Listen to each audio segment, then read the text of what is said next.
Hi, welcome to our video blog number 3. I just want to tell you all, thank you all so much for your response and for all of your wonderful comments and support and prayers and love and encouragement.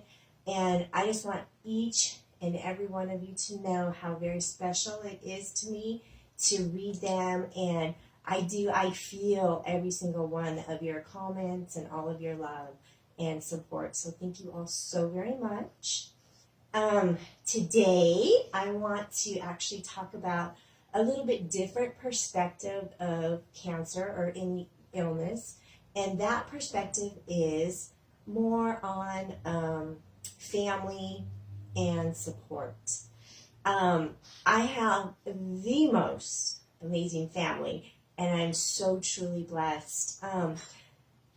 Every single one of my family members, my mom and my dad and my sisters and my children, my husband, my grandchildren, they've all been here like nonstop, just loving me and supporting me. And I don't even have to do anything. It's like kind of weird, but I sit there and they're like, no, let me get that for you. And I'm like, I kind of have to get up and do that for myself. So it's wonderful. But then again, I'm like, I can't get used to this. So anyways, what I want to share with you today is I had mentioned in one of my previous blogs how I was planning on going to my sister's house in South Carolina she invited me to do a wellness workshop with her.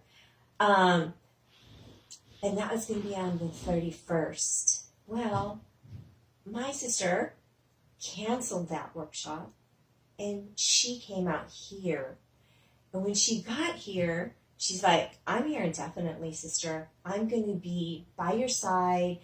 I'm going to help you and support you and take care of you in any way that I can. And I'm here for the duration.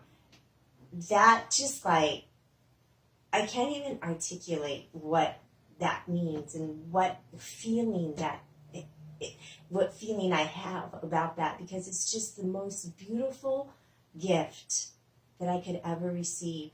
All my family, they've dropped everything and they've come out here.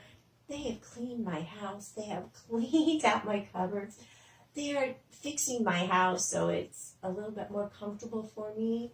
I got out of the hospital and they had a room all set up for me so I could just go in there and heal, and it's just amazing. So today I want to share with you my sister Theresa, and I want her to actually share with you her feelings of what it's like to have a sister get diagnosed with cancer. So here's Theresa.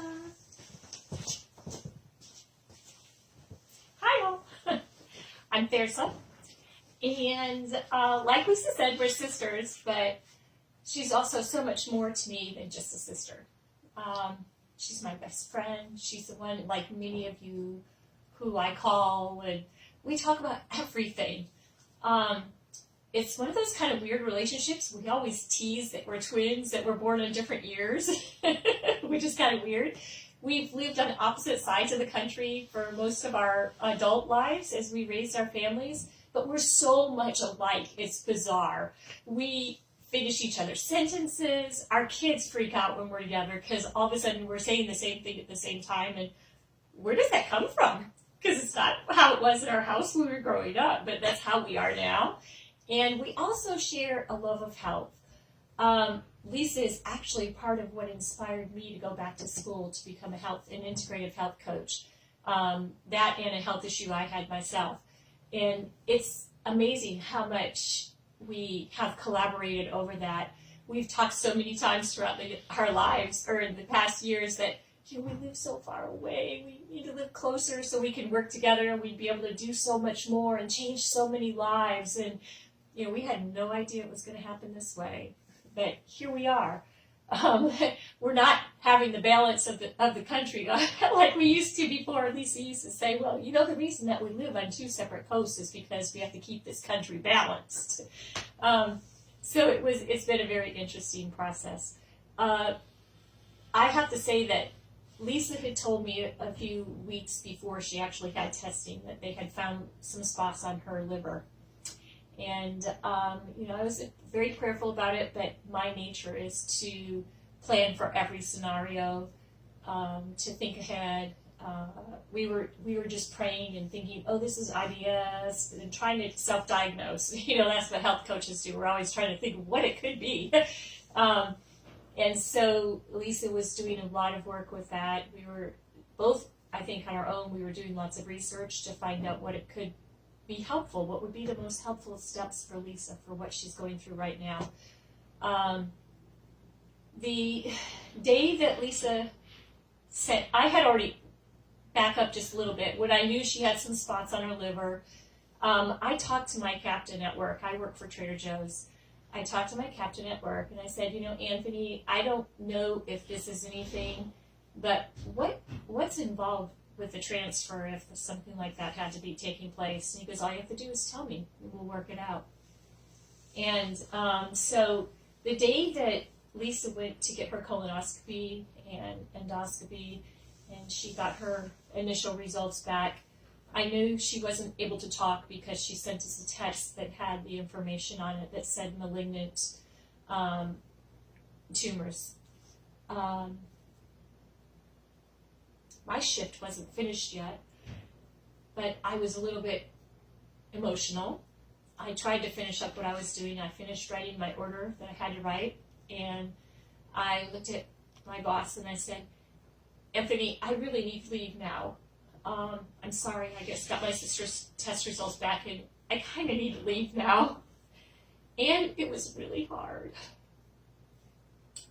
I live about 30 miles from where I work, and I couldn't go anywhere. I sat in my car for an hour and cried, because that was my initial response. We hear that word cancer, and it's pretty scary sometimes, and Lisa is such a big part of my heart. I thought I was just going to die myself right then. It was really, really a struggle. I did call my husband because he loves Lisa also. And I talked to him, and he offered to come and pick me up. And I said, it's okay, I can make it home, and I'll see you at home. So I got home, and after I found a way to relax a little bit and put together in my mind what was going on, and I just knew that I had to come here. I knew I had to be here because I didn't know anyone else that was going to cook for Lisa and take care of her in the way that I know she loves. And we had this big wellness workshop planned, and I thought, you know what? There's no way I can make it through that. Lisa was I knew she would insist that I stay and do my workshops, but I didn't think I could make it through. We went through the few hours. I called my boss and said, what I need to transfer, what do I need to do? And so he says, let's talk about it tomorrow when you're there. I had to be at work the next day. In the meantime, I found plane tickets. I talked to my business partner, Ann, and told her that, I couldn't do the workshops, that I just had to leave. I had to go. There was no way I could not go. Lisa was going to have surgery on Friday. I had to be there for that. And to help with any way to get set up ahead of time. And I also know that when you're in the hospital, the food there really sucks. I'm sorry, but the food in the hospital is bad, and I wasn't going to allow Lisa to eat any of that food. So I had to come and make it for her. So I went about doing all of that, got all my plane tickets ready. It was a Wednesday. I went the next morning to work on Wednesday and told my boss, yeah, let's go ahead and go forward with this. I said, when do I need to work again to keep my standing? What do I need to do? He says, well, you're good to go until the 18th of February. At that point, you'll have to either work or be at least transferred, have the paperwork done. So I didn't know what was going to happen. We got out here. I got on that plane. It was an interesting 24 hours, I have to say, because from Wednesday to Thursday night, I was saying goodbye to my children. I have 3 adult children, so I was saying goodbye to them. We got up, my husband took Thursday off to take me to each of our children from Atlanta to Greenville, and then I flew out from Greenville, so I got to see each of them and love on them a little bit before I left. And then I left. I had a suitcase and a half, and I left with a one-way ticket. It was an interesting process. Then when I got here, I just wanted to be able to help Lisa as much as possible. We got everything organized and realized that, yeah, I do need to stay for a while.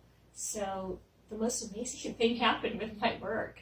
I called my boss in Columbia again and said, okay, it's time. I want to work at the Monterey Trader Joe's or the Pacific Grove. I told him either one.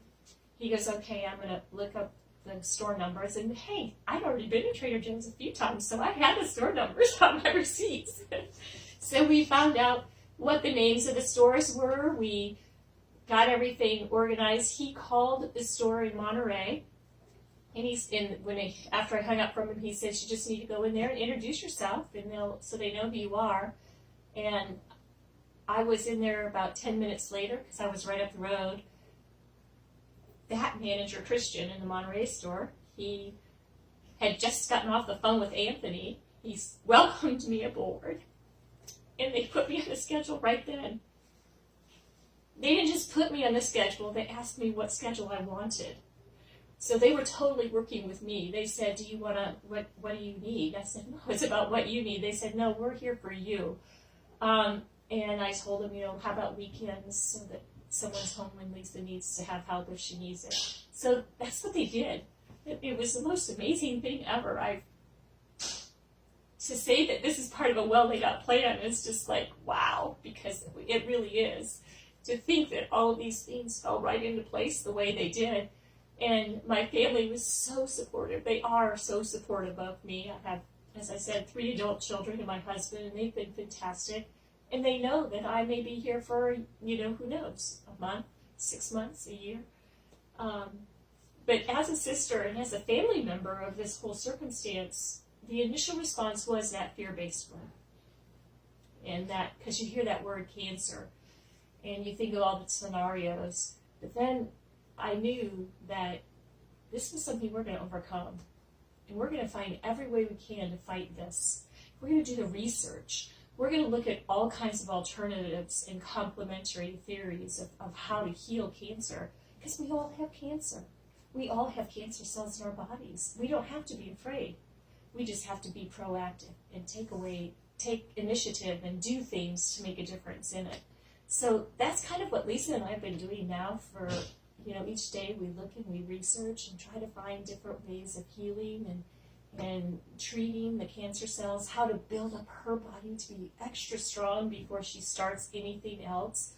And that's what we're focusing on. We hope to share with you in the future how some of these complementary treatments work together. And we look forward to having you join us in this well laid out plan. I'm just one small part. Lisa is the main focus, and I just get to be here along with her journey as you do. So thank you for being here.